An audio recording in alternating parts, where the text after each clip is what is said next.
DSV, c'est qu'on pense que sérieusement la DSV d'Ardèche fait du zèle.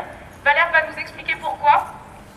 Elle est une vraie entrave à notre liberté d'exercer notre métier.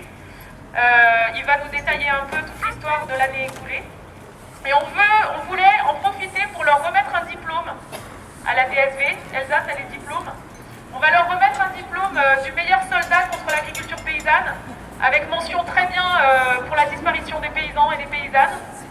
Et on espère qu'ils vont nous entendre. Cet après-midi à 17h, on a rendez-vous avec le préfet, avec donc, les services de la DSV et de la DDT.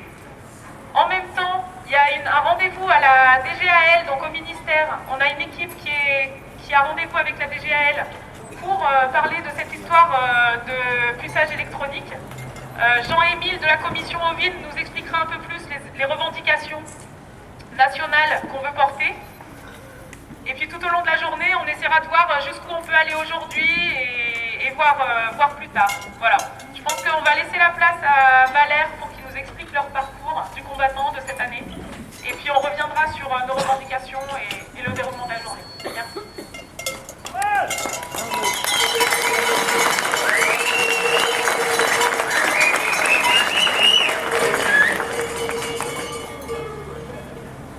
Bonjour à tous. Donc je vais vous récapituler un peu ce qui s'est passé depuis avril de cette année. On a été contrôlé suite à un contrôle qui concernait l'identification du cheptel, donc l'identification électronique. Toutes nos chèvres sont bouclées, mais pas électroniquement, elles sont toutes identifiées. On a une traçabilité parfaite sur la ferme, c'est du fromage de chèvre, on vend tout en direct. Et donc suite à ce contrôle, on avait jusqu'au 12 mai pour mettre les puces électroniques et on a reçu une interdiction de la DSV, une interdiction de bouger nos animaux. Donc pas le droit d'acheter ni de vendre d'animaux sur la ferme. Donc le 12 mai, au lieu de mettre les puces électroniques, il y en a sûrement plein qui étaient là, on a ramené nos puces électroniques à la DDT en leur disant qu'on était contre. Pour tout un tas de raisons, que ce soit éthique, écologique, l'inefficacité, l'inutilité de la chose.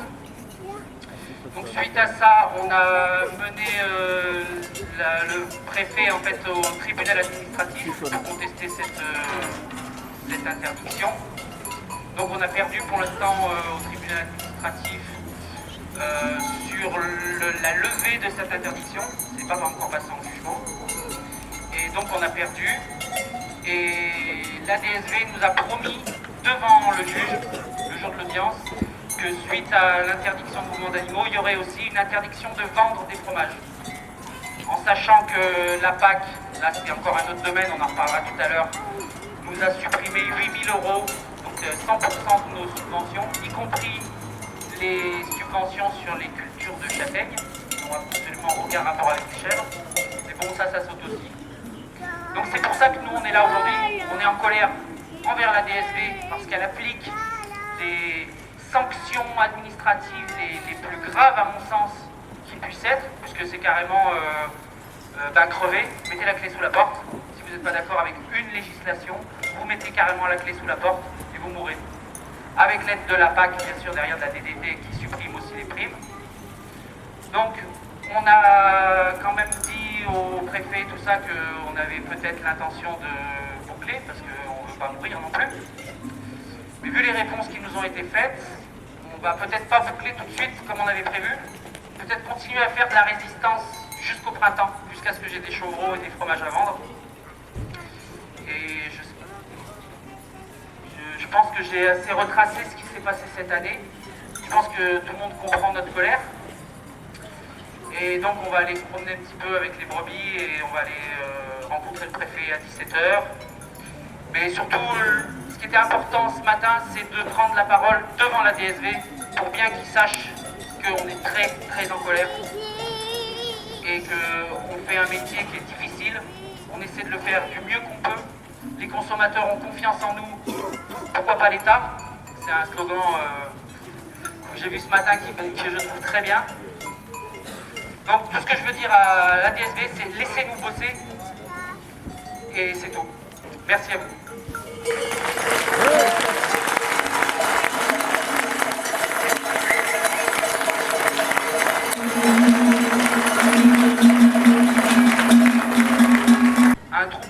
3 ou 4 chèvres, donc d'un particulier qui voudrait faire ses 4 petits fromages chez lui, tranquillement, ne pas les vendre. Si les chèvres ne sont pas pulsées électroniquement, la DSV fait piquer le troupeau. Donc là, on dépasse même le cadre du troupeau d'un agriculteur qui est professionnel. La DSV serait prêt à venir chez vous et abattre vos 3 chèvres parce qu'elles n'ont pas de puce électronique.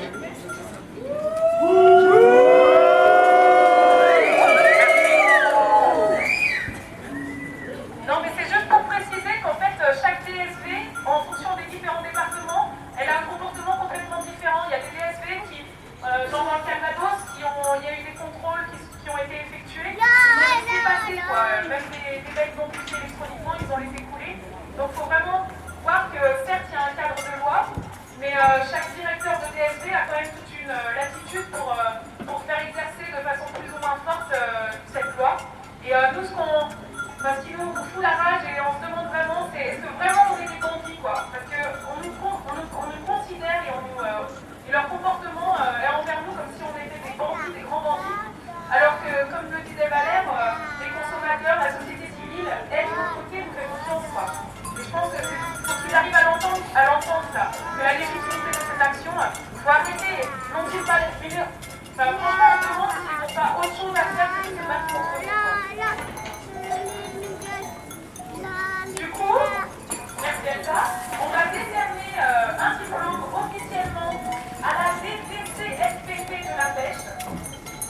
On va leur coller ces diplômes sur la porte.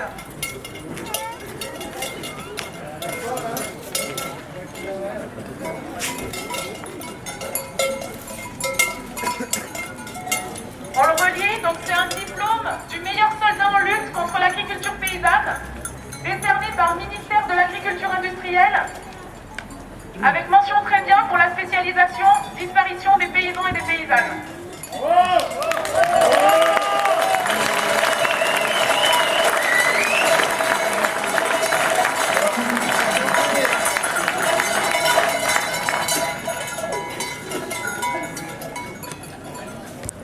Et d'assumer ces actes, qu'elle vienne recevoir en main propre ce diplôme. Si elle ne veut pas venir, je pense que nous rentrerons dans la DSV pour aller lui remettre en main propre.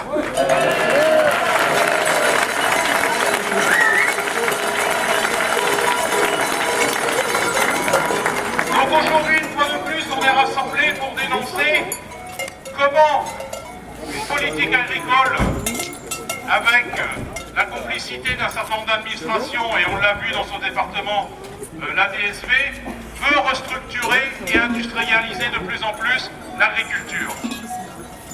Et ça, c'est quelque chose que nous ne pouvons accepter, ni à la Confédération paysanne, ni dans les collectifs qui sont présents aujourd'hui et que nous remercions de s'être associés à cette journée.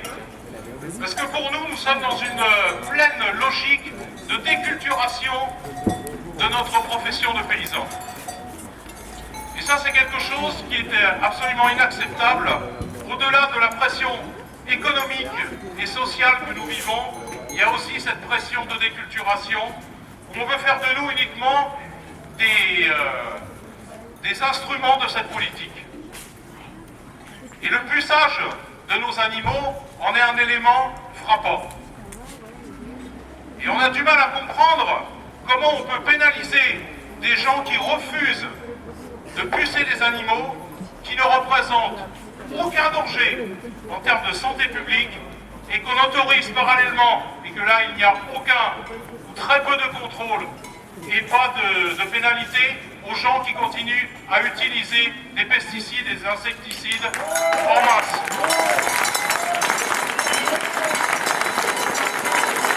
Ça, tout simplement pour rappeler aussi les manifestations qui ont lieu il y a un mois de nos adversaires dans la FNSEA, qui eux manifestaient non pas pour défendre les paysans, mais pour revendiquer le droit de continuer à polluer et à produire encore plus dans des conditions inacceptables. L'arrêt des sanctions pour les gens qui refusent de pucer électroniquement leurs troupeaux. Nous demandons un moratoire sur ces sanctions. Parce que je rappelle que lorsqu'il y a des contrôles, tous les animaux qui ne sont pas pucés et qui devraient l'être, c'est-à-dire les animaux nés après le 1er juillet, à partir du 1er juillet 2010, n'existent pas sur l'exploitation. Donc ça veut dire qu'on n'a plus le chargement pour prétendre à l'ICHN, pour la prime à l'herbe et pour toutes les autres primes.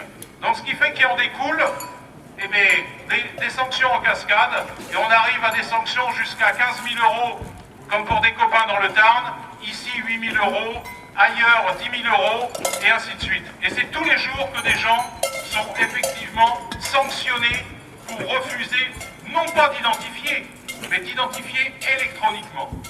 Car c'est ce principe que nous refusons, l'électronisation de notre troupeau, et bien sûr, par la suite, l'électronisation de toute notre vie. Et ça, c'est quelque chose qui est très grave pour notre fonction de paysan, et je pense que l'ensemble de la société civile l'a très bien compris.